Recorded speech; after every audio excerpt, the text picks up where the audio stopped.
This is the Shepherd from We Love Metal, and we have PJ Farley on the phone from Trixter. PJ, thanks for taking the time to speak with us today. No problem. Thanks for having me. Yeah, I've got to tell you real quickly, before we talk about Human Era, I will tell you my own little Trixter story. Many years ago, dating a beautiful young woman, and we're in the middle of a fight because I'm going to go see Trixter in Don Dokken in Chicago. She gives me the ultimatum, and I said, well, I'm not missing that concert. Went to the concert, had a blast. It's just fantastic. I want to say 1990. I don't know if that sounds right. Yep, that's right. Is that all right? Yep, the big theater maybe, right? What's that? The big theater? Yes. Wow, great memory. Yeah. So long story shorter, we have a fight over Trixter. What's more important, her or Trixter? Though, but the good part is we're married now for 20 years, and now we both enjoy Trixter together. Oh, look at that. Yeah. So anyway, I had to tell you that little story anyway. So let's talk. That's great. That's amazing. Yeah. Let's talk a little bit about Human Era. As much as I enjoyed you guys earlier in your career, and I do, I think this may be the best album you guys have ever put out. Thank you. We kind of feel that way too, but glad that some people are agreeing. We're not crazy. At least we're crazy, but at least some people are agreeing. Yeah, how did you guys avoid the trap of? And I know this is the first album that you guys have put out since you guys have been back together, because New Audio Machine was a great album too. But how did you guys avoid the trap that some bands, I guess I don't say fall into, but bands that haven't been around for a while come back? Sometimes it seems like they try too hard, or they try to fit in with a current style that maybe doesn't match their own. You guys are just true to who you are, but it's such a high level. How did you guys avoid all that? Well, I think you said it. I think, some people just try too hard. We're really not trying at all. We're just, we just make the music that we make, and we've never stopped making music, even though Trixter was away for quite some time. We never stopped. Steve and I never stopped making music, and Pete was active making music. We always just kept kind of pressing, and so part of the things that come along with not stopping is you just kind of get your own sense of writing, your confidence of this is what I'm writing, and I'm not trying to do anything else. I'm not trying to be anybody else. This is what we like to write, and that's it. And plus, there's that thing where we're not fooling ourselves thinking that we have to try to conform to anything other than what we want to write, because there's no pot of gold at the end of the rainbow anymore. We could be sitting on the White Album, and it's not gonna change our lives. It's just a sad reality. We know that.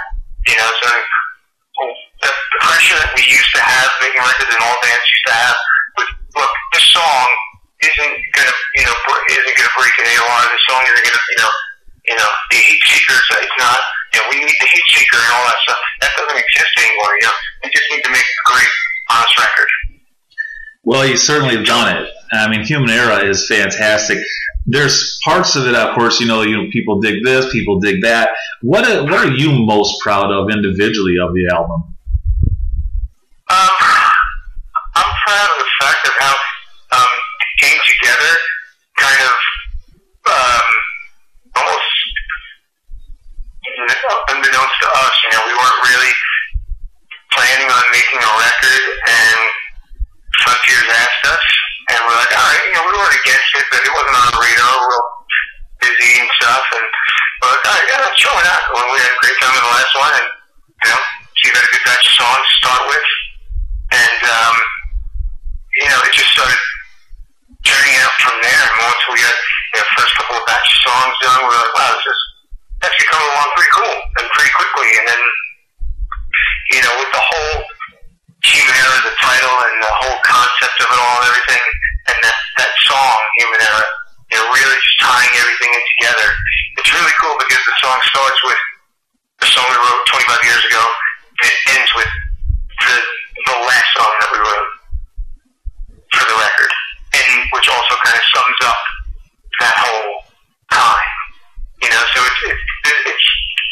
I'm not going to say it's a concept record because it's not, but there is a concept. There's an there's some sort of concept there lurking in the shadows. So, and that's something that we've never had. We've never had a title track on a record. And plus, on top of that, I just think everyone is playing so good. Pete's singing so good. Everyone is playing at the top of their game now. It's really cool to see after all these years. It really is a fun album to listen to. The other day, my wife and I were outside and we were listening to Human Era, and she said, this is just a great album to listen to in the summer. You're out on the patio, you're grilling, you're having a good time. And what she was impressed with the most, and I would probably tend to agree, was how it started to how it ended. Sometimes albums tend to lag at the end, and I think when you guys end with Soul of a Loving Man and Human Era, that's two of the best songs on the album. Who mixed that, produced that, and came up with that idea? As far as the sequence? Yeah. Actually, I did the sequence for the record. It's funny because, me and Steve start thinking about sequence.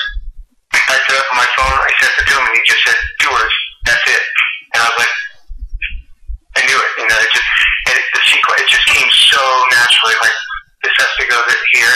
There was some, at first I was leaning more towards Crash That Party starting the record, but then, Steve was thinking, Rock at the Edge of the Night, and I just think, and at first I was like, I don't know, and then like Rock at the Edge of the Night was just an old song, it was so nostalgic for us, it was cool, but after mixing, it was mixed and everything, we were like, man, this really encapsulates, it captures what we are, and Crash That Party is a definite great, follow-up to that. So we put that in order, and then boom, all the other songs literally just came out.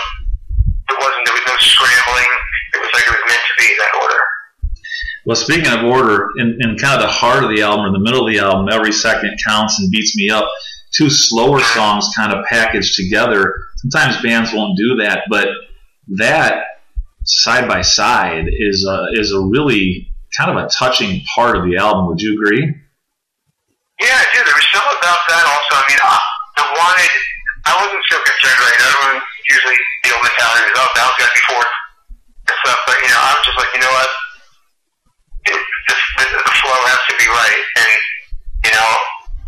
Every Second Counts is such a great song that I knew that once we get people listen to the 4th song and have it be a great song, and then bam, hit them with the ballad, and then take off from there. Good Times Now, and what was it? Good Times Now? Yeah, Good Times Now, and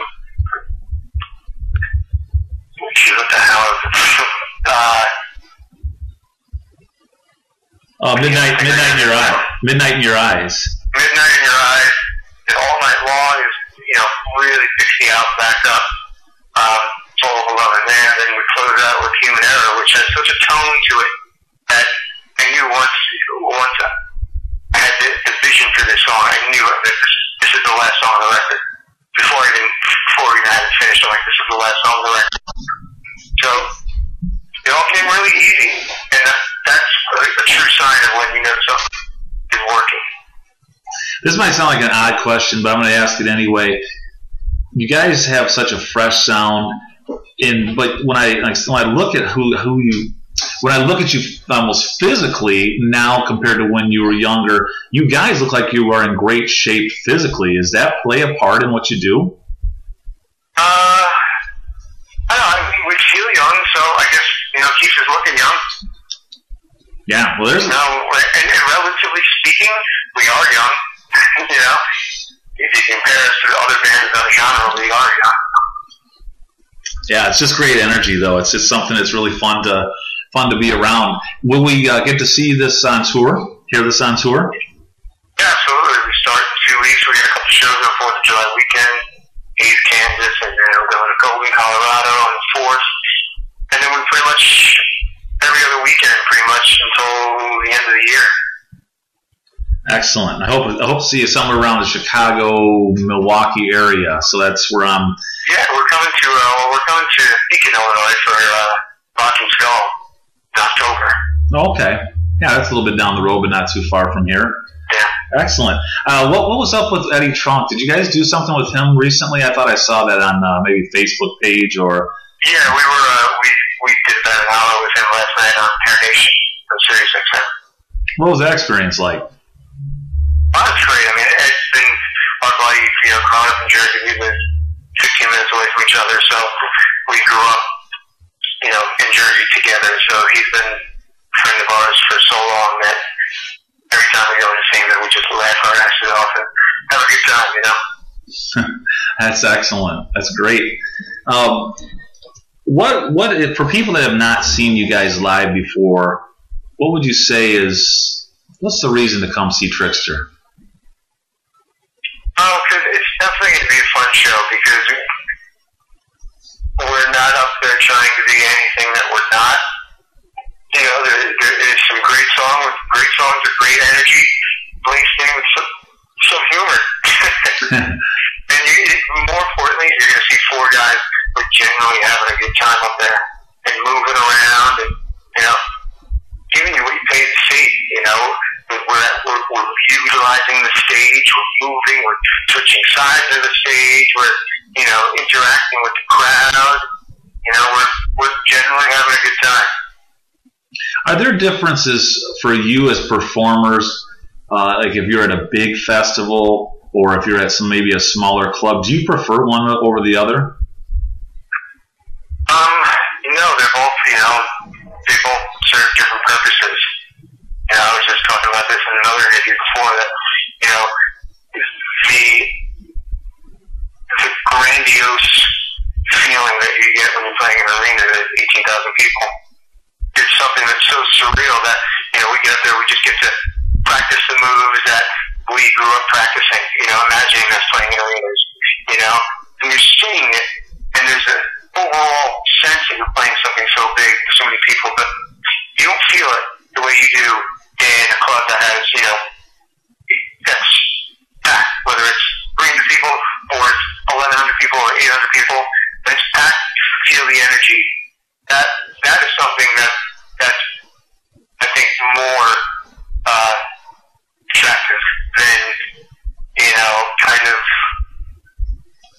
playing to the enormity of a huge arena. It's great and everything because you're reaching so many people, but you definitely feel it more in a small packed club. When we get back. Where does the blues influence of Trixter come from? Blues what? The blues influence. You kind of have some blues influence. Yeah, well, I mean, I know, she was, highly influenced by, believe it or not, Elvis and the Beatles. Aside from Van Halen and Kiss and the standard rock, he's a very diverse guitar player. So I mean, a lot of his stuff is blues based. What do you like to do for fun outside of music? Yeah, outside of music and outside of raising my two young daughters, I have very little time for hobbies. But I'm starting to get into the hang of iMovie now, finally. And recently I discovered that I'm discovering all the coolness of that, putting videos together and stuff. So that's become a new interest of mine. Well, it sounds like you're living a full life, a happy life, and that flows on into the music, and then that gets to us and kind of works out the way that we all kind of hope it does. It doesn't always happen that way, but thanks for your time again for all the listeners and readers. Trixter's new album, Human Era, just out of this world good. Going to be on tour in shortly, July 4th weekend, kicking it off, and then coming around. Yep, that's it. Check your local listings. Gotcha. Thanks so much for your time. Thank you so much, man. All right, have a good day. Thank you, brother. Bye now.